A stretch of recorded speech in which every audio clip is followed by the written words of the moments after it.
మిత్రులారా, నీకందరికీ తెలుసు, ఈ రాష్ట్రంలో, ఈ దేశంలో ఎవరు ప్రజాప్రతినిధిగా ఎన్నిక కావాలన్నా, ఎవరు ప్రభుత్వాన్ని ఏర్పాటు చేయాలన్నా రైతుల యొక్క ఆశీర్వాదము, రైతులు చేయుతను అందించకపోతే ఎవరు అధికార పీఠంలో కూర్చోలేరు అని చెప్పి వేదిక మీద నేను ఖచ్చితంగా చెప్పదలుచుకున్నా.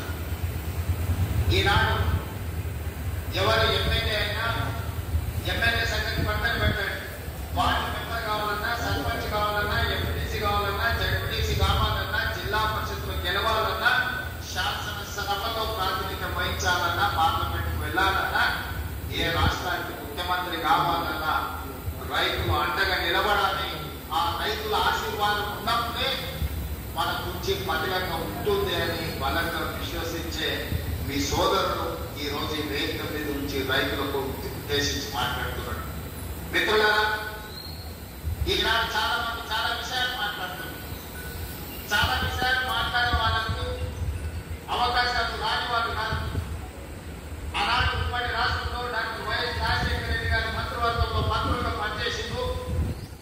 ఆ తర్వాత తెలంగాణ రాష్ట్రంలో 10 సంవత్సరాలు ప్రభుత్వాన్ని నడిపిన వాళ్ళే ఇవాళ 18 నెలలు తిరగక ముందే ఈ ప్రభుత్వాన్ని నిందిస్తూ, దూషిస్తూ వీధి నాటకాలతో బయలుదేరారు.